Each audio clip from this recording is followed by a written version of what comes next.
I've played tons of games, and one thing I've learned by playing tons of games is just how important the marketing of video games can be, from commercials to the box arts that we see on the shelf. For many of us, that first impression was a huge part of our choice in what games we would buy, or what games our parents would buy for us. In a previous episode, I talked about my top 10 best Sega Master System box arts, but today we're flipping the script and taking a look at the worst box arts for the Sega Master System. I'll make sure to link the previous episode down in the comment section below and at the end of the episode. Let's begin.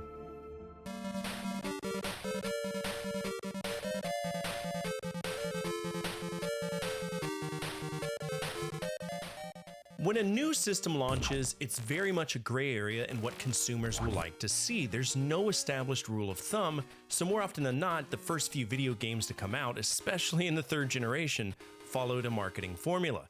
This was evident by Nintendo with the NES Black Box library, and if you look at early Genesis games, it was the same thing. The Sega Master System, God bless its soul, also had a standard in box arts for the original games, and they all look like microwave dog shit. If you look at the boxes, they are incredibly minimalistic. But minimalism, and more so modesty on a box, really wasn't appealing to people in the late 80s, and most certainly wasn't in the early 90s. That was the edgy era, so boxes like this don't do anything for me. Games like Gangster Town, Pro Wrestling, Black Belt, they look stupid, just dumb. And while we're at it, honorable mention to the early Sega card games, like F-16 Fighting Falcon, which is literally, I shit you not, a picture of a real hand holding the card that has the box for the actual cart game. F-16 was released on cartridge, and what you see on that card is the box art. It's just too simple, if that makes sense.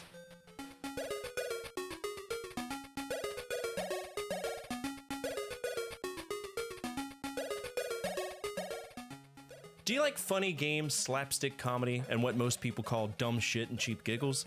That's what Chuck Rock was always about, and it was created by Core Design, yeah, same people who made Tomb Raider. This was one of their early games. The game itself is a continuation of the first Chuck Rock game, a game primarily released for the Amiga and the Atari ST, and we play as the son of Chuck Rock, Chuck Jr. If we're to believe what the plot states after the events of Chuck Rock gets a job in a factory carving out automobiles, and apparently he's really good at it, so much so that a rival named Brick Jagger kidnaps him, and now Chuck Jr. needs to go rescue him. Now the box art for the game isn't bad, it's just weird. The proportions of literally everything that has blood flowing through it is strange. The tiger looks dumb. I think that's a monkey. Maybe a dinosaur over here. Oh, and of course Chuck Jr. with his 4 toes and 4 fingies standing there looking like a sociopath. I know I'm being asinine, but it does get worse from here.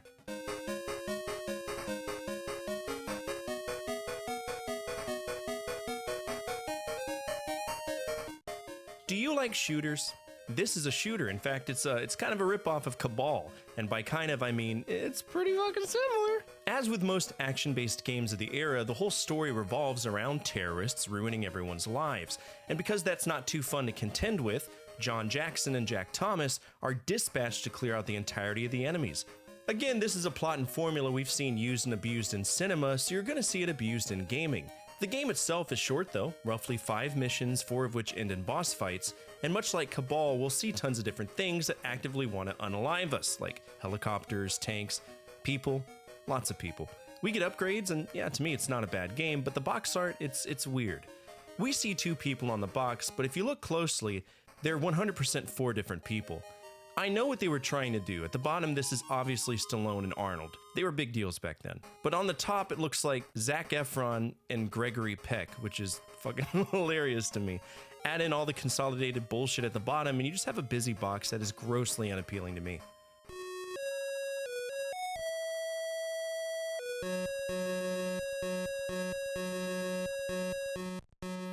Altered Beast is a very popular game from Sega, which isn't saying much considering Sega was a huge deal in the arcades, and in some ways they still continue to be to this day. As a beat 'em up, it was highly successful and it was memorable. Even before I played it, I knew of Wise from Your Grave and the absurdity of the game itself. Because this game was so successful in the arcades, Sega had a severe hard-on for ensuring that it was ported to everything that could reasonably run it, from DOS all the way to the Game Boy Advance. But with the Sega Master System being a Sega console, it only made sense that it would be on there. Now on the Genesis, the box isn't that bad. It's Furry Bait 101, but we see an epic wolfman. But on the SMS, it looks like someone tried their damnedest to have an edgy, scary werewolf and the other elements. But to me, it looks like a caricature of a man in a wolf costume, and it's really silly looking. Plus, who's the blue guy? Some sort of Greek Jedi rising from his grave? Is that supposed to be us? Hell no! We wear a leotard. Real men wear leotards.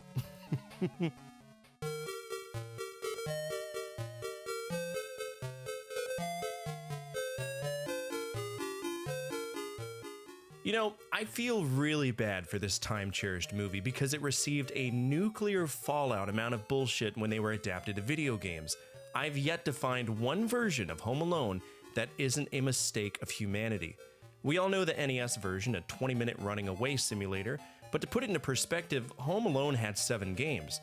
The first was on the NES, then we had a DOS and Amiga version, then the Game Boy and the Super Nintendo also had a version, then the Genesis and the Game Gear had a version. Then Tiger Electronics said, I want a piece of the action too, so there's a Tiger Electronics handheld for it. There's even a PS2 game, and it's not really talked about because it was released only in Europe, and no, it's not good. But in 1993, Probe and Sega decided to shake hands to create a version for the Sega Master System. It's the same song and dance as all the previous ones, just a shitty game. But thankfully, only Europe had to deal with it. The box has a picture of Kevin making that stupid face, and there's a text bubble that says, "Holy cow!" I guess making Kevin say, "I made my fan base disappear," was a little bit too long for the front cover.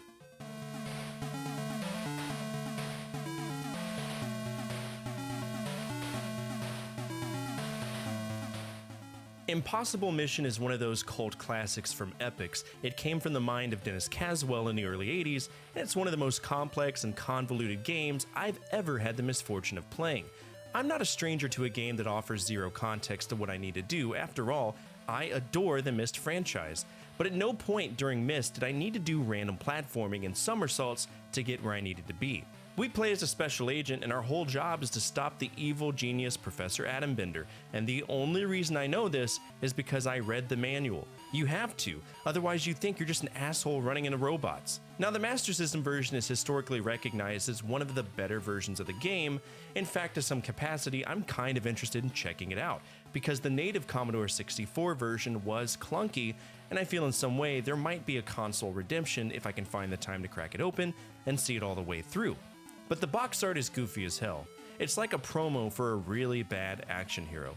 Here's the man of the hour, secret agent. He can search, he can flip, he can squat. Of course, you'd never know that if you owned the Sega Master System in the US, because this game was only released in Europe and Brazil.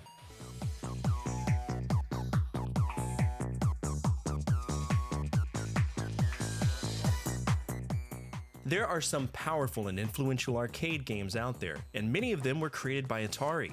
My dad was big on Atari games, and one of the games that he bought me as a kid was the Atari Anniversary Edition Redux, which was a compilation of various Atari games throughout history that you could play with both traditional graphics and new and enhanced graphics. Absolutely loved that little game. But arcade compilations existed prior to the PS1, and Arcade Smash Hits is exactly that. It contains 3 different, quote-unquote, arcade smash hits named Centipede, Breakout, and Missile Command, but only if you lived in Europe. Now, rationally speaking, the box art should have been simple, right? Breakout is a ball hitting bricks, Centipede should be a centipede, and Missile Command should have missiles, right? Well, yeah, but we can do it better. This is the box. We can see Breakout, it's a brick with a ball, sure. We see a missile, looks comically stereotypical, but it is what it is. But what the fuck is that? Is this supposed to be a centipede? Let me remind you what the arcade cabinet looked like. That's a centipede. What's on the front cover of this game appears to me to be the Jason X of centipedes. In fact, this looks more like a celestial space dildo than a centipede. But what do I know? I'm just a boy.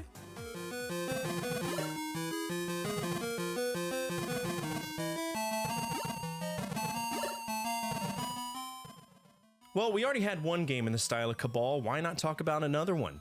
Dynamite Duke is exactly that. It was created by Seibu Kihatsu, a company that already made 2 games like Cabal, Empire City 1931 and Dead Angle, both of which are actually pretty fun. And to be honest, Dynamite Duke on the Master System really isn't that bad either. if you can get past the absolute skull-fucking music that they decided to program for it. Also, it's a downgrade. This game was first ported to the Genesis, where it was pretty damn faithful to the source material, just a fairly decent shooter, but even on the Genesis, the box art is cringe. And that box art was also applied to the European release of Dynamite Duke for the SMS.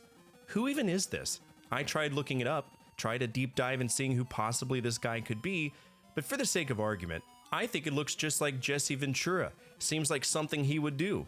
I was bored with life as we knew it, so I decided to revisit my time in the Navy and dress up for a little video game. But the video game is my life story. I went up against the top secret scientists, using my bud skills, and destroyed his army of mutant warriors before moving to the Baja. Real talk though, we could have had this. But no, we needed cringy action hero number 5.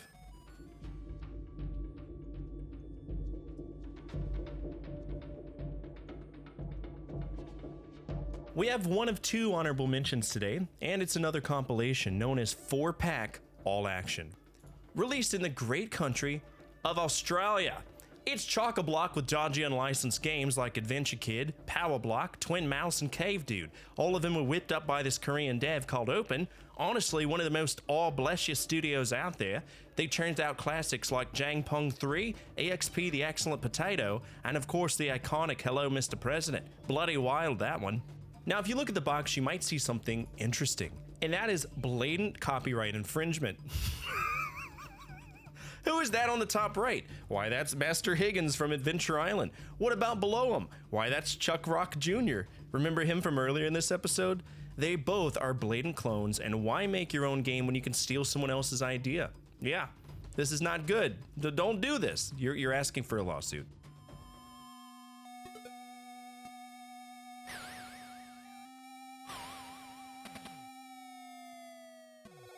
This game is massively popular, and it was a sleeper hit for the company Reflections. If you ask anyone out there to name only one Amiga game, you're bound to hear about this one. It's a really solid title for the computer, and it was ported very heavily to a vast majority of consoles of the era, from the Atari ST all the way to the PC Engine CD.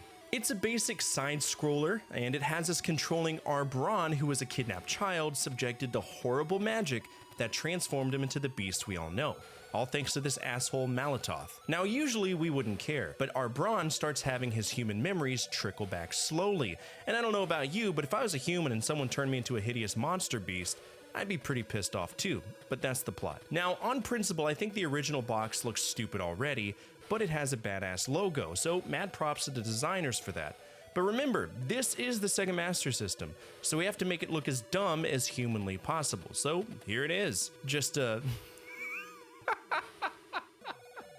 I can't stop looking at his face. I'm scared monster boy. Brazil had some crazy box arts, didn't they?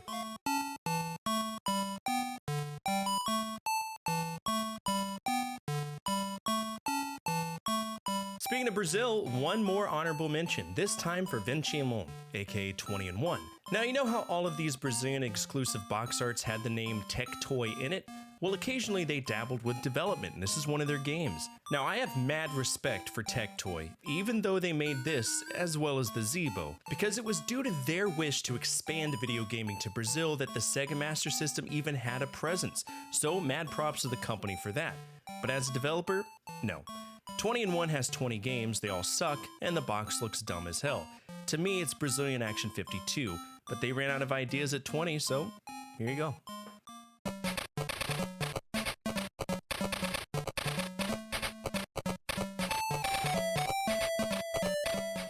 The final game on this list is Bonanza Bros, an arcade stealth game. Yeah, wrap your heads around that one. We're basically thieves, our names are Robo and Mobo Bonanza, and we break into different areas, be it a bank or some rich dude's house, a casino, an art gallery. To be honest, it's pretty unique for its time. We can walk around, we can jump, we can shoot. It's a very 90s styled game, and I was okay with that. But from a fundamental standpoint, the brothers look like possessed Lego rejects, and that was translated to the box art for multiple different systems. Even the arcade version looked like that. Now, I wouldn't have given much mind to how the box art looked had I not done my research and seen how this was released on the Genesis in the United States. They are human. This looks eons better, even though it's still silly, but no, they have a personality, real bodies, and on the Mega Drive it looks even better. But no, we are in Europe. We have to be different. Give us Lego, people, or we'll riot. Plus, why is there a bomb there? We'll never know. And that's it for today's episode. How did you feel about this one? What are the worst Sega Master System box arts in your opinion? Feel free to let us know down in the comment section below. Who knows, maybe you'll create a positive memory for someone else in this community. Speaking of our community, if you made it to the end of this episode, you're already home in our community. We're a gathering of video game enthusiasts that love remembering a time when life was just a little bit easier to live. And if you align with that, feel free to join us. Finally, the single most important thing you can do for me is to hit that thumbs up button, as it directly impacts the visibility of the videos and the projects that I work on every single day. As always, from my family to your family, good energy, good vibes. Fortefyre out.